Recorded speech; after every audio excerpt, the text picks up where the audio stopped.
Hey, welcome back to the Ping Pong Flix Show. My name is Chris Wong. This is a movie review of Deathstroke Knights and Dragons, the animated movie that came out on digital VOD, and it is rated R. Like I'm not joking around. This thing is not PG. It's not general audience. This is an adult animation for sure. It's got blood. It's got insinuating some sex. It's got blood, and it's got blood, and it's got gore, and it's got body parts, and it's actually a very intense action oriented film, and I quite enjoy this. I want to say I really actually enjoyed this one. I love the story, how it went. It is an interesting route to take in terms of Deathstroke, and I like it because usually when you see Deathstroke, when you see the movie, different interpretations, especially in live action on Titans, and even some of the animations before that, he's always like a bad guy. He's just a bad guy. He's just a very smart bad guy, a tactful bad guy. He's the Slade, from the Titans, Slade, and it really changes your outlook of him. Really changes this movie. Like in this movie, you feel like you take out all the context, you take out all the heroes out here, and I figure you don't even know any other character, maybe Bronze, aside from like Bronze Tiger and so on and so forth. If you know a little bit about Deathstroke's son becomes Jericho, so it's like you have some sense of that, but it's almost like it's in its own world here. There's no Superman, there's no Batman, there's none of that. Really, essentially the hero here is Deathstroke. He is the hero of the story, and also in terms of his character, he sees himself as a hero. Even though he's did some stupid things. A lot of this film, in fact, almost all of this film, is him taking on his sins, him trying to, find a way to get back to his family, find a way to actually fix his past, right? Aside from everything that he's done, he's trying to reconnect to his family, yet at the same time does not want to let go for what he knows best, what he does best, and that is being an assassin. But it's interesting because there's a lot of assassins out there, including the individuals that are trying to get him to join their assassin group, right? But he always seems like he is like, I'm doing this because I'm trying to be a hero. Yes, I'm taking on contracts, but at the same time, these guys needed to die because they are killing innocent men, women, and children. And so you do have a sense of that as Deathstroke in the character and other interpretations, but this is even more heavy-handed.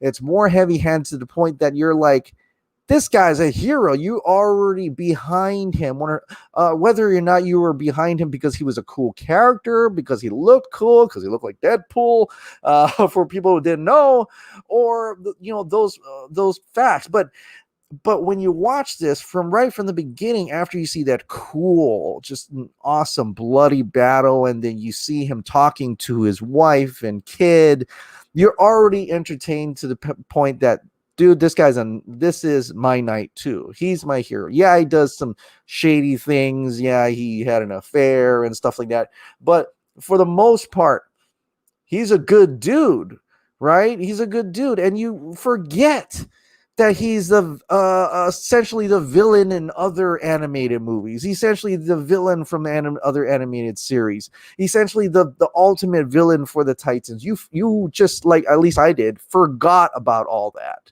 because you're just bought into the fact that this dude's a hero in this story, right? Now, I love the action, and it's really well done, but I'd say it's not as good as, say, Scorpion, the Scorpion Legacy, the animated Mortal Kombat movie, right? the one where it talks about Scorpion and how it's almost the same way. Actually, both have their sons. Well, one dies and the other one doesn't. But like essentially, it's a revenge tale. That Scorpion movie was gruesome. It was gruesome, and it needed to be because it is Mortal Kombat. This one takes it to a certain point and then kind of pulls back, but it goes back in again. But I think it's the right amount of dosage. But I'm just saying that from watching Scorpion and watching this, I kind of feel like it's not a lot, So, but if you've only watched this, or if you don't mind that difference in violence, I get it. That's Mortal Kombat. This is DC. That's totally different. It's just in my point of view, I'm like, I wish there was a little bit more blood in here, but there is a lot. Don't get me wrong. This thing has a lot of gore in it, but it's nothing that you probably can't fathom if you watch other DC animated movies before. And also the twists. There's multiple twists in this movie. That's why I kind of don't really want to give away too much. You may already know some of them. You may have seen it years away, but it is quite great in a way. They bring out these twists and bring out these turns. Although maybe the last one, in terms of the main bad guy, was kind of like, oh, I didn't see that coming, but it didn't really matter too much. But whatever.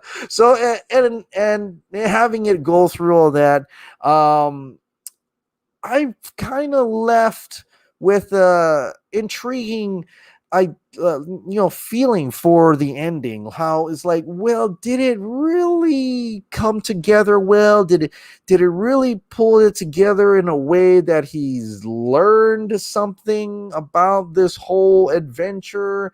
Because we know he's still Deathstroke, and Deathstroke is mainly a bad guy through the other animated or through the comics and the movies.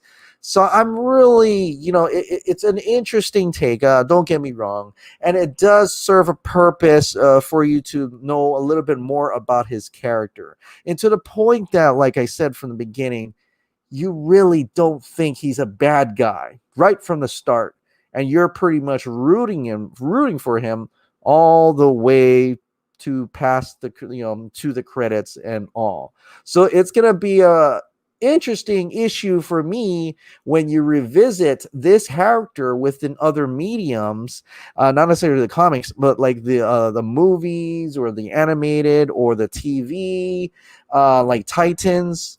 Even Titans had a little bit of that son and father thing, but it's gonna be different because essentially he's much more of a hero here than where it was before. But ultimately, it was an enjoyable adventure, an enjoyable romp through a bloody war zone of action scenes, and I enjoyed it. I quite enjoyed it. I quite enjoyed a man trying to get through, his past and find a way to fix his sins and do something good for everyone, and trying to be the good guy yet still falling into the trap of being an assassin. All right, guys.